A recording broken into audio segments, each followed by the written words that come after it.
It was an impulse decision, a careless purchase at an estate sale on the outskirts of town. The house had been abandoned for decades, its last owner vanishing without a trace. The mirror was the only thing that seemed untouched by time, its silver frame intricate and flawless, the glass unnervingly perfect. It was beautiful, eerie, and something about it called to me. The moment I hung it in my bedroom, things changed.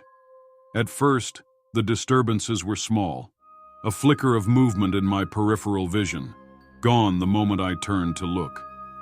A shift in the reflection, subtle but wrong, as if the room behind me had changed slightly when I wasn't looking. I blamed it on poor lighting, fatigue, the tricks of an overactive imagination. But soon, the unease became impossible to ignore. I would wake in the middle of the night, my skin clammy, the air thick and oppressive. The mirror stood directly across from my bed, and I swore I could see something shifting in its depths, shadows writhing, shapes too indistinct to define but present all the same. I tried convincing myself it was a dream, a lingering remnant of sleep paralysis. Then the whispers started. They were soft at first, just at the edge of my hearing. A murmur beneath the hum of my bedside fan, indistinct words that melted into the darkness. But the longer I listened, the clearer they became. A voice, low, insidious, whispering my name. I covered the mirror with an old bedsheet, but it didn't help. The whispers continued, growing in confidence, in cruelty. They spoke of things I had never told another soul. Regrets, fears, childhood nightmares long buried. "You did this," it would hiss. "You brought me back." The worst part? It wasn't lying. I felt something, some presence, crawling into my life like a parasite, feeding on my fear. My home was no longer my own. Doors creaked open when I knew I had shut them. Lights flickered at the worst moments, plunging me into darkness when I needed them most. My reflection seemed delayed, a second too slow to mimic my movements. I stopped sleeping. Every night I sat up in bed, watching the covered mirror, waiting for the next sign that I wasn't alone. My body ached with exhaustion, my nerves frayed to the point of breaking. When I dared to glance at my reflection, I saw things I couldn't explain. Once, I caught my reflection smiling. I wasn't. Another time, I reached for my phone, only to see my mirrored hand stay still, fingers twitching as if resisting the urge to move. Panic consumed me. I had to get rid of it.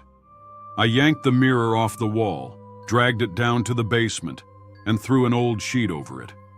I wanted to smash it, but some primal fear stopped me. Instead, I locked the basement door and vowed never to go near it again. That night I slept for the first time in weeks. But peace was fleeting.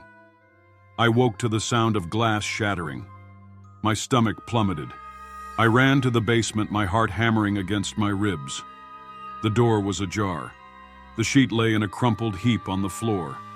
The mirror, untouched, sat against the wall. But the glass was no longer whole. A long, jagged crack split the surface, but it didn't reflect my horrified expression. Instead, the other me, my reflection, stood there, watching, smiling. It raised its hand. My own stayed frozen at my side. Then it stepped forward. I stumbled back, tripping over my own feet, scrambling away as the impossible happened. The thing in the mirror pressed against the glass, its surface rippling like water.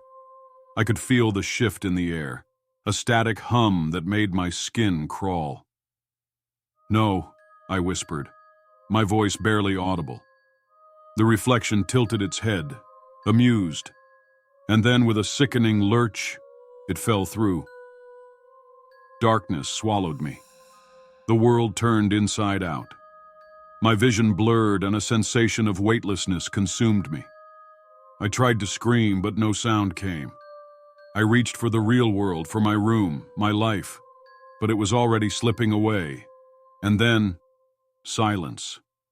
When I opened my eyes, I was standing in the basement, looking at the mirror. But something was wrong. The glass was whole again, pristine, flawless. My reflection stared back, but it wasn't me. Not anymore. It was the thing that had watched me, that had waited. I pounded against the glass, my hands making no sound, no impact. Just a smooth, cold surface between me and the world I had known. And then, my reflection, my former self, smirked, turned, and walked away. I screamed, but the sound never reached my ears. Days passed. How many, I couldn't tell. There was no hunger, no thirst, only the torment of watching life continue without me. My body, no, its body, moved with perfect imitation of my habits, fooling friends, co-workers, even my family. But it wasn't me. Each night, the thing in my body stood before the mirror, gazing at me through the glass, that knowing, cruel smirk never fading. Then, it spoke. "You'll learn," it murmured, just as I did. A cold realization hit me like a fist to the gut. This had happened before. The reflection wasn't just an entity. It was another victim, another soul trapped within the mirror's depths, cast aside and replaced. Panic clawed at me. I had to find a way out, had to warn someone. But how? Then the mirror darkened. The glass rippled. And for the first time I saw what lay beyond. A void. A prison of endless reflections. Faces screaming silently within infinite panes of cursed glass. Some wore expressions of rage, others of sorrow. But most had accepted their fate. I refused to be one of them. I searched the abyss, running through a fractured, shifting world of mirrors, searching for cracks, for imperfections. There had to be a way out. There had to be. Then I saw it. A single hairline fracture in one of the reflections. A chance. I sprinted toward it, the void pulling at me, clawing, trying to keep me. But I reached out, fingers trembling, and touched the crack. Light exploded. Pain. And then I gasped, air rushing into my lungs. I was back, in my room. The mirror was gone, shattered into 1,000 pieces on the floor, and my reflection was mine again. For now. If you've enjoyed this chilling tale and want to hear more spine-tingling stories from the dark corners of the world, don't forget to hit that subscribe button and turn on notifications.